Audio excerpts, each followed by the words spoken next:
Welcome everyone, my name is Becky and I like to read. Continuing on with my Fave 5 series, today I will be sharing with you my top 5 favorite young adult books that I've read this year. But before I do that, let's put on a Santa hat.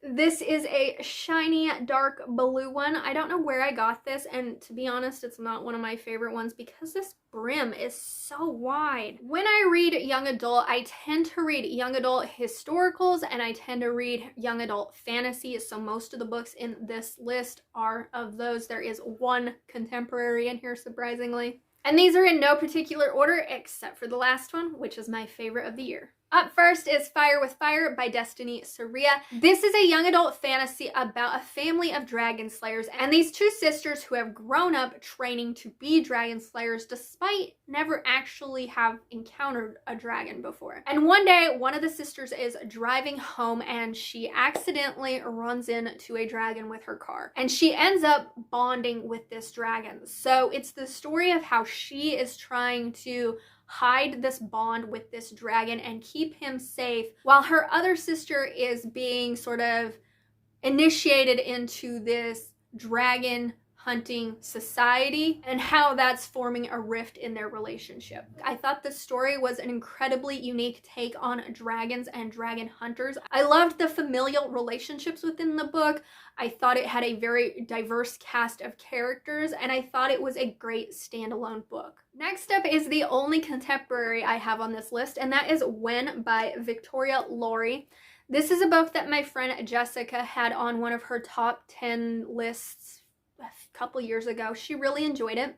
I saw it at my local used bookstore and I thought I would pick it up. This is the story of a girl who can see the numbers above people's heads of when they are going to die. So she's been using this as a way to get money for herself, is she'll do sort of like readings for people. But when people start showing up dead and she is the last person known to be in their company, the FBI gets involved and they think that she is the killer, and she's not. She keeps telling them, I'm not, I don't know anything. I tried to stop them because I knew when they were going to die, and nobody takes her seriously. I don't typically enjoy young adult contemporaries, but I think because this had just that touch of fantastical to it that I actually enjoyed it. It didn't have too much teenage drama in it. It didn't have like any school setting drama within it or anything like that. I liked the familial relationships and I liked the uniqueness of the story, and I liked sort of, again, the murder mystery. I don't know why, but books with murder mysteries, some of them really did it for me this year, and this was one of them. Next up is another YA book that involves dragons, and that is Together We Burn by Isabel Ibáñez. I loved this book. I listened to it on audio and I thought the audio narration was so good. It is a story about a girl who is a flamenco dancer in her father's like dragon fighting arena. And when her father is injured, the only way that she can bring money in for her family's business is to fight dragons. So she goes and she enlists the help of this very prolific dragon fighter young man. But he has reservations because he's no longer a dragon fighter. He is actually a dragon tamer, sort of. So they are butting heads on their opinions of dragons because she thinks they are killing machines and he doesn't. I loved the chemistry between these characters. I loved the historical Spain setting. I loved the dragons involved. This book had a little bit of spice to it for being a young adult, which I was not expecting. I was listening to the audiobook and I was like, wow, that got a little spicy there for a minute. Next up is Saint by Adrienne Young. This is the prequel to her Fable series. This story is about Fable's parents, Saint and Isolde. We are following Saint, who is just trying to make a name for himself and get his own ship and crew, and Isolde, who is trying to evade her mother because she wants nothing to do with her mother and her way of life. I think it's actually my favorite within the World of the Narrows series that she has. I loved the chemistry between Saint and Isolde. I loved seeing how their relationship came to be.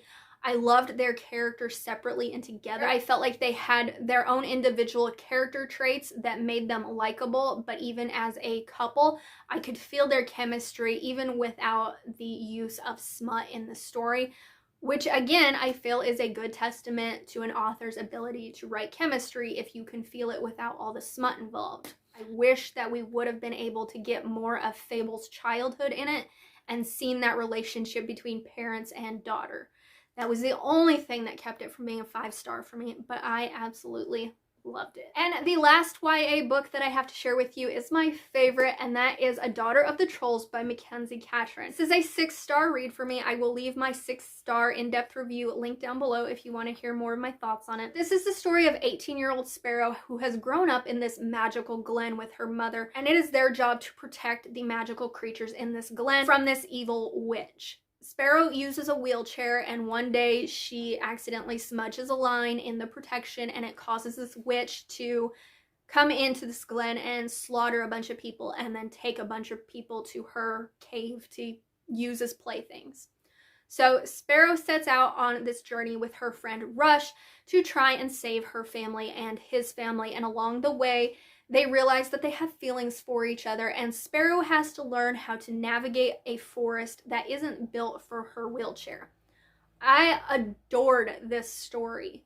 I loved everything about it. It is so whimsical. It's so heartwarming and cozy. I loved the characters. I thought they had great personalities. It's a slow burn, friends to romance. There's really no lovers in here. There's no explicitness whatsoever. So I feel like it's a good one for readers of any age to enjoy.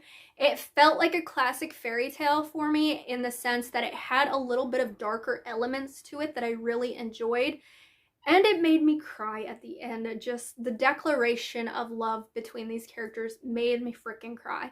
And I loved the representation of a disabled character as well. And this is actually written by an author who uses a wheelchair herself, so it's very authentic.